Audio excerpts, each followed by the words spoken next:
Salam sejahtera, selamat pagi. Anda sedang menonton Awani Pagi bersama saya Jija Ahmad dan juga Afizia Azaman, dan kita akan membincangkan satu topik menarik pada jam ini, yang mana kalau kita tahu penularan pandemik COVID-19 pada skala global ini menjejaskan semua bidang dan sektor tanpa terkecuali kesusasteraan serta industri buku seluruh dunia. Dan secara makro, penularannya yang mendorong kepada langkah memperkenalkan perintah berkurung atau kawalan pergerakan memberi impak yang besar kepada industri buku, kepada syarikat penerbitan, kepada kedai buku, malah kepada pengarangnya sendiri. Namun di celah-celah kepayahan itu juga ada yang boleh melahirkan dan berpromosikan buku itu sendiri tanpa bergantung kepada penerbit.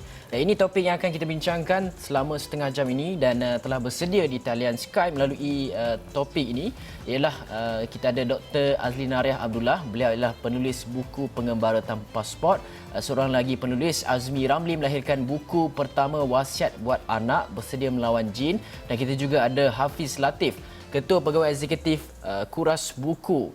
Dan pertama sekali kita nak pergi kepada Dr. Azlina Ariah.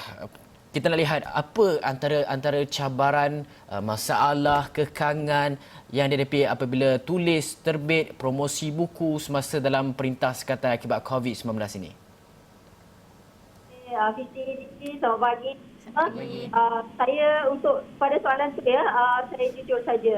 Sebenarnya berbanding dengan sama saya dengan saya ini kedua saya pada tanpa pasport ni, sebenarnya memang banyak cabaran. Cabaran dia sebab masa buku pertama saya lahirkan pada 2012. Pada 2012 masa itu tidak ada pandemik COVID-19 dan sebagainya. Tetapi pada masa itu juga saya tidak buat terbit buku Pengembara Tanpa Pasport ini. Sebenarnya saya terbit sendiri, saya tulis sendiri, manuskrip sendiri, saya promosi sendiri. Tidak printing. Kalau ada duit, saya pun printing sendiri. Tetapi pada masa 2012, saya mengenai Rohingya juga, genre yang sama, Pengembara Tanpa Pasport juga adalah benda yang sama. Pada masa itu, 2012, saya menghadiri pesta buku, saya menghadiri banyak, saya pergi kepada apa-apa tempat untuk membuat ulasan buku. Bukunya cantik, kulit reka letak juga menawan dengan plastik dan sebagainya. Tapi saya tidak mengatakan bahawa pada masa ini, 2020 ini, kerana pandemik ini, buku saya tidak cantik. Tidak. Tetapi usaha yang untuk melahirkan buku saya itu, Pengembara Tanpa Pasport itu, semuanya bermula daripada saya A sampai Z. Iaitu saya tulis sendiri, manuskrip saya kumpul sendiri. Lepas itu saya bila sudah kumpul, mahu terbit, saya mencari penerbit sendiri, saya mencari pencetak sendiri, dan juga saya promosi sendiri. Dan itu antara apabila sudah ada buku di tangan sekalipun, cabarannya adalah untuk pergi mendapatkan buku itu, dan juga untuk kerja-kerja promosi, dan juga untuk membuat kerja-kerja promosi sebagai contoh untuk pergi menjual buku itu sendiri. Itu adalah satu perangan. Untuk kawan semua, ini sebenarnya sudah tahun siap. Tetapi kerana ikatan COVID-19 tidak boleh bertemu dengan pencetak dan sebagainya, kami cuma komunikasi atas talian. Dan editing, reka letak dan sebagainya, semua telah dalam talian. Dan itu antara bentuk norma baru yang dijalankan semasa 2020 berbanding 2012. Dan bercakap cabaran itu cabaran juga, tetapi daripada cabaran saya belajar sesuatu yang baru tentang industri buku ini sendiri. Apabila reka letaknya, saya belajar mengenai jenis-jenis kertas, reka letaknya ada spot movie dan sebagainya, dan berapa halaman, di mana reka letak dan sebagainya. Itu bukan bidang saya, kerana sebagai penulis kita menghasilkan skrip dan menulis saja. Tetapi apabila berlaku komunikasi di atas talian dan sebagainya, kita belajar sesuatu yang baru. Dan saya tidak melihat suatu cabaran itu adalah untuk menyekat kreativiti dalam menghasilkan dalam pandemik COVID-19 ini. Ya. Daripada visual yang anda saksikan tadi, Dr. Azlina Riah juga merupakan editor di Astro Awani. Bagaimana cabaran yang Dr. Azlina Riah bercerita tadi, begitulah kegigihan beliau di samping menjadi editor juga menerbitkan buku. Kita nak beralih kepada seorang lagi penulis, Encik Azmi, yang melahirkan buku pertama, Wasiat Buat Anak, Bersedia Melawan Jin. Saya tertarik dengan tajuk buku ini. Mungkin boleh ceritakan sedikit mengenai apa isi kandungan mengenai buku pertama ini, dan adakah apa yang diceritakan oleh Dr. Azlina Riah itu, cabaran-cabaran itu turut dihadapi oleh Encik Azmi? Bismillahirrahmanirrahim. Di segi cabaran tu saya rasa lebih kurang sama saja yang seperti yang disebut oleh Dr. Azlina Riah. Maksudnya kalau kebiasaannya sebagai penulis ini, kebiasaannya kita akan mencari penerbit-penerbit yang untuk menerbitkan buku kita dengan harapan kita tak banyak sangat kerja. Maksudnya kita penulis secara tradisionalnya biasanya kita menulis di segi kandungan, isi kandungan, kita hanya memikirkan di segi isi kandungan dan apa yang akan kita ceritakan kepada khalayak ramai, dan kita akan serahkan hasil manuskrip asal kita kepada penerbit. Itu kebiasaannya begitu. Tapi dalam keadaan pandemik, wabak pandemik ini, keadaan sudah jauh berubah sebagaimana yang dah dinyatakan oleh Dr. Azlina Riah. Maksudnya kita bermula hampir daripada zero, dan saya pun ini buku pertama, maksudnya saya kena belajar daripada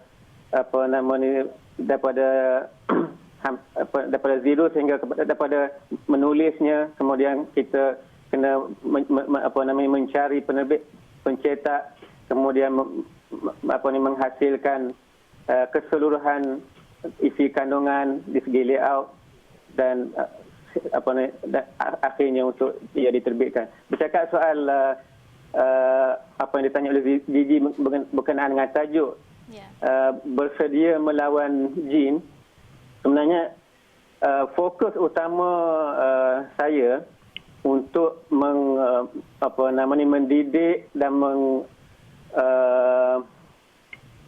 mengenengahkan satu isu yang tidak begitu dekat dengan masyarakat, untuk supaya isu ini boleh difahami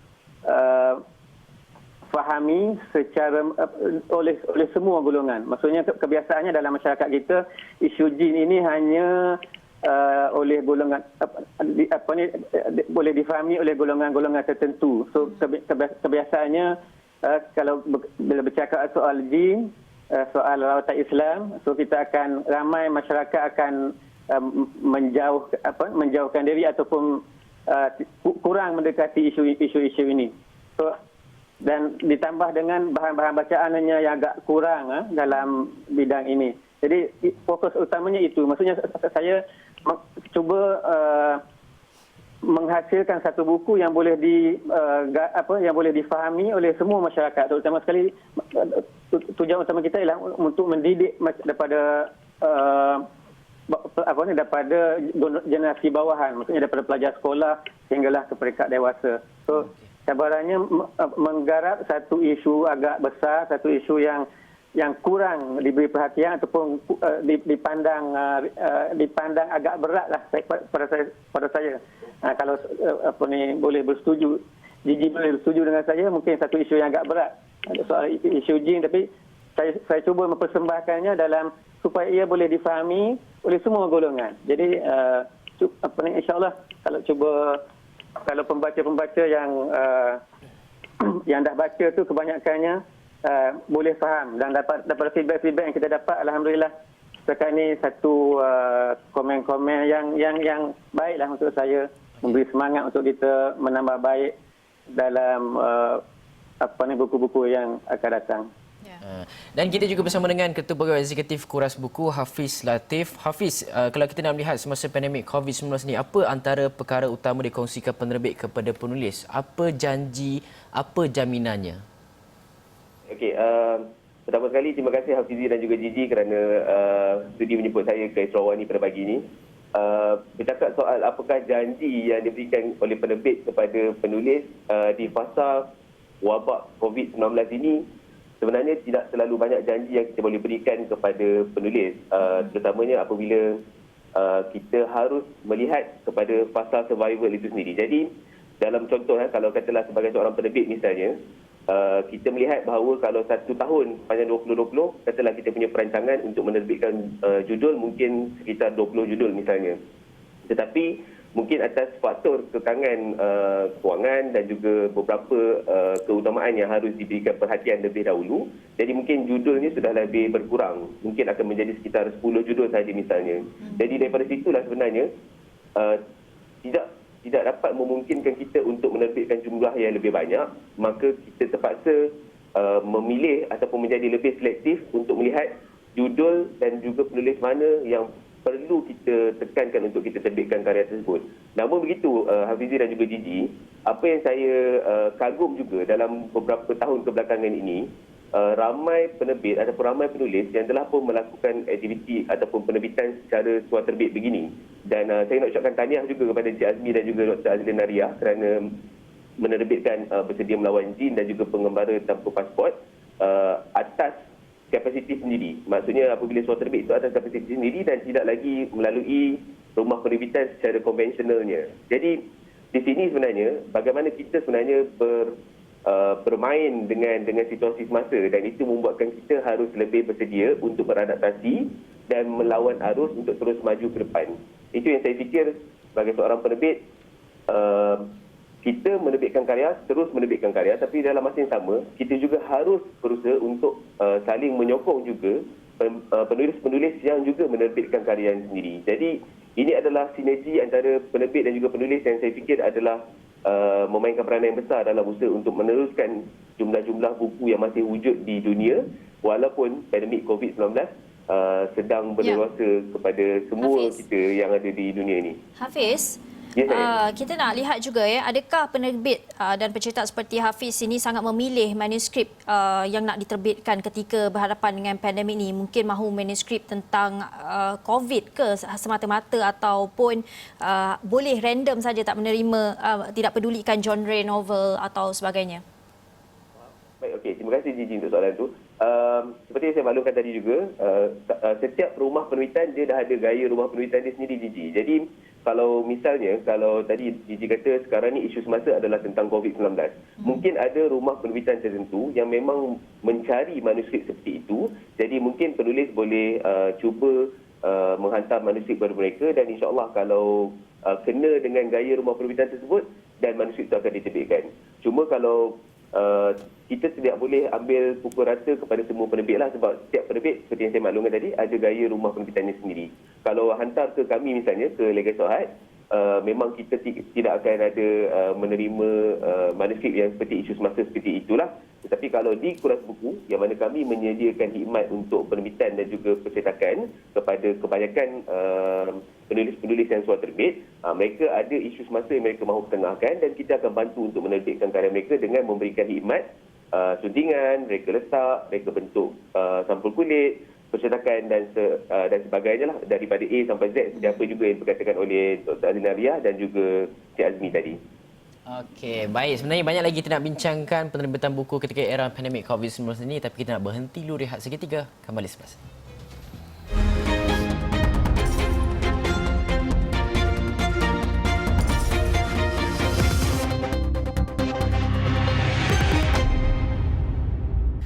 Terima kasih kerana setia dengan saluran berita paling dipercayai di Malaysia, dan kita bincangkan mengenai kelahiran buku ketika era pandemik COVID-19. Saya nak terus kepada Dr. Azlin Nariah dan juga penulis Azmi Ramli. Saya nak tanyakan kepada anda berdua, ketika mana era pandemik COVID-19 ini banyak kita lihat pelbagai perniagaan dilakukan secara dalam talian dan sebagainya, dan juga ketika era ini berkembangnya YouTuber, dan saya lihat ada terma satu booktuber mempromosikan buku melalui YouTube.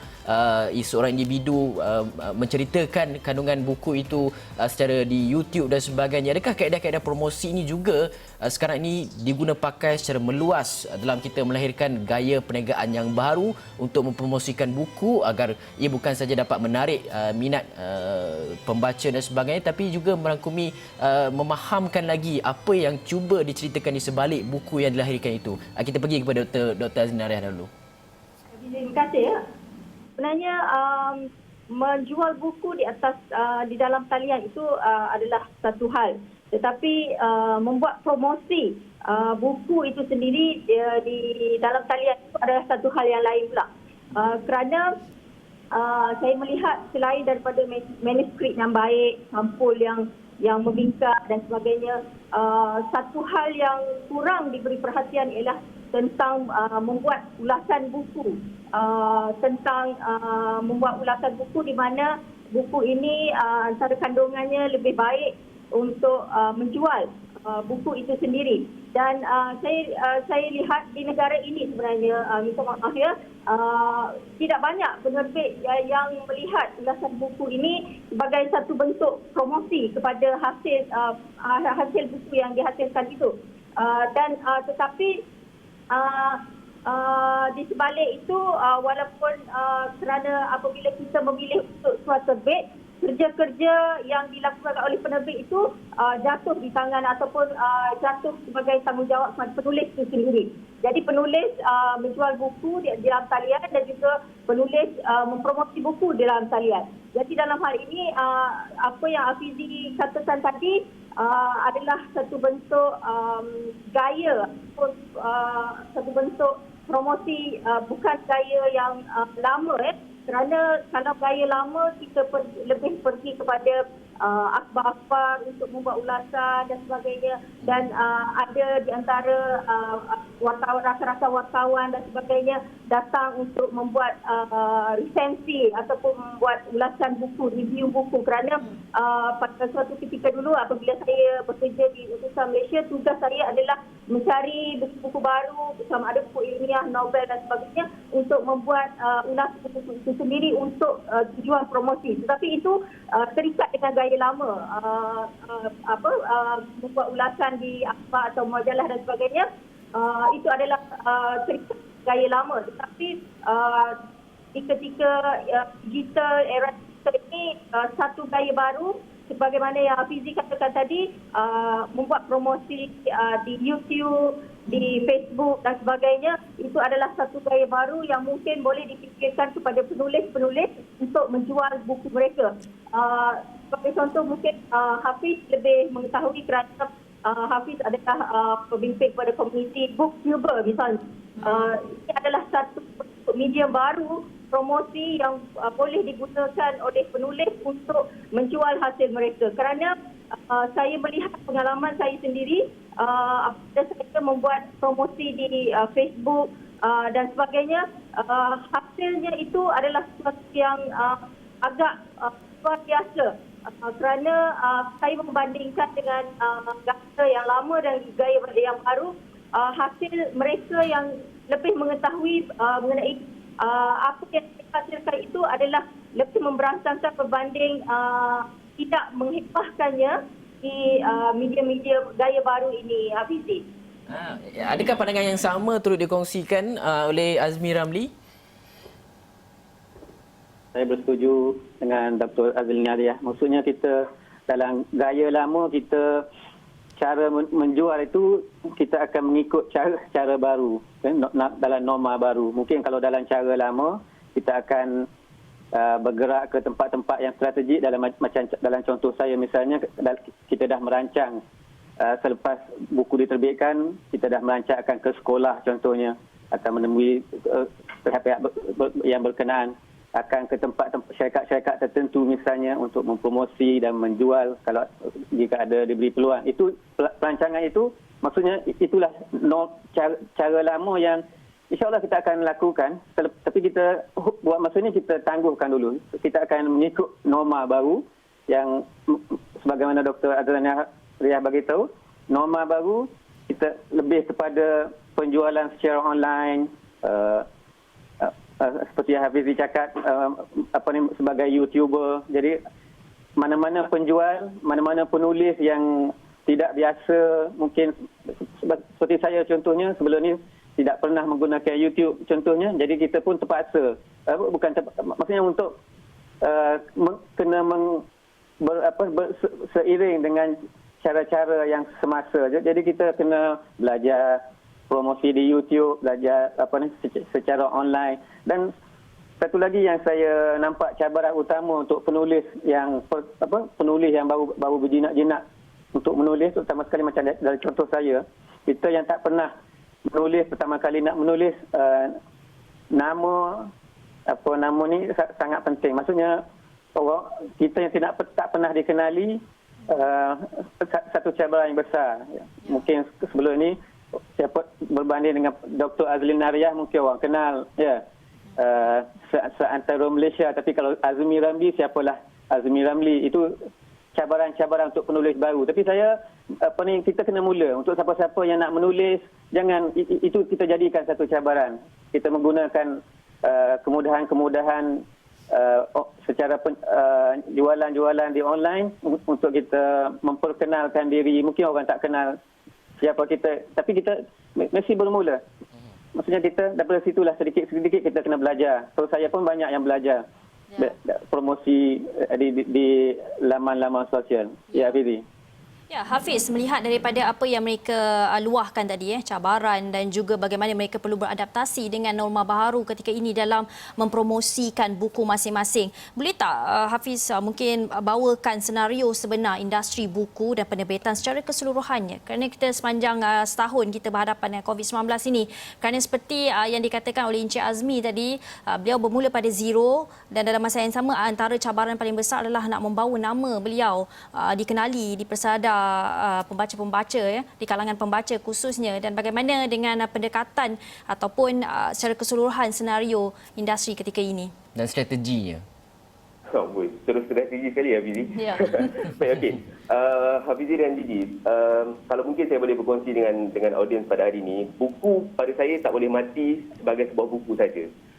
Buku harus menjadi pelbagai medium, harus diadaptasi menjadi pelbagai medium. Dan sekarang ini seperti tadi Dr. Azlina ada berkongsi tentang booktuber. Jadi kita ada komuniti booktube Malaysia yang mana mereka adalah orang-orang yang mengetengahkan karya-karya penulis dan juga penerbit tempatan dalam bentuk video, diupload, dimuat naik di YouTube masing-masing dan seterusnya berkongsi dengan audiens mereka masing-masing.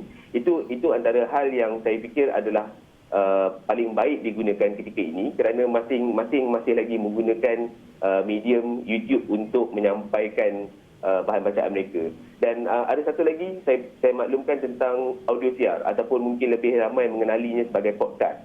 Jadi ada ramai podcaster yang telah menukarnya, sebab kalau katalah contoh sebuah buku kita menjadikan dia sebagai buku audio, mungkin kosnya ada kos tertentu yang harus dibuat oleh seorang penerbit itu. Tetapi kalau menggunakan medium audio siar ataupun podcast ini tadi, peralatan yang digunakan sebenarnya tidaklah terlalu mengambil kos yang besar. Jadi sebenarnya penulis boleh merakam suara sendiri, mungkin membaca beberapa puisi, membaca beberapa petikan cerpen dan sebagainya dan letakkan di podcast masing-masing. Manakala mungkin saja itu akan memberikan audiens baru kepada mereka. Jadi saya fikir sebenarnya buku tidak boleh mati sebagai sebuah buku, dia harus berubah dalam pelbagai medium yang lain. Kita ada buku digital ataupun e-buku sekarang ini. Jadi penerbit harus cepat beradaptasi untuk menerima suasana yang baharu supaya setiap buku yang diterbitkan dalam bentuk fizikal, dalam bentuk digital dapat dimanfaatkan oleh para pembaca. Dan saya setuju juga dengan apa yang Encik Azmi katakan tadi. Sekarang ini platform dalam talian, kita ada Shopee, kita ada e-dagang yang lain yang kita boleh gunakan untuk terus menjual karya kita. Sebab saya maklum dalam situasi semasa ini kita tak boleh menjual buku fizikal seperti dahulu. Kita tak ada pesta buku antarabangsa Kuala Lumpur dalam bentuk fizikal.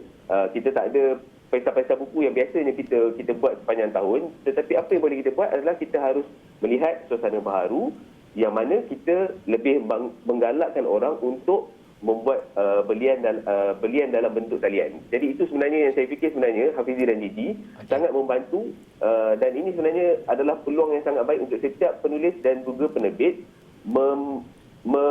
menguatkan lagi platform dalam talian yang ada dalam masing-masing punya strategi sekarang ini. Itu yang mungkin saya boleh sentuh sedikitlah untuk hari ini Hafizi dan juga Gigi.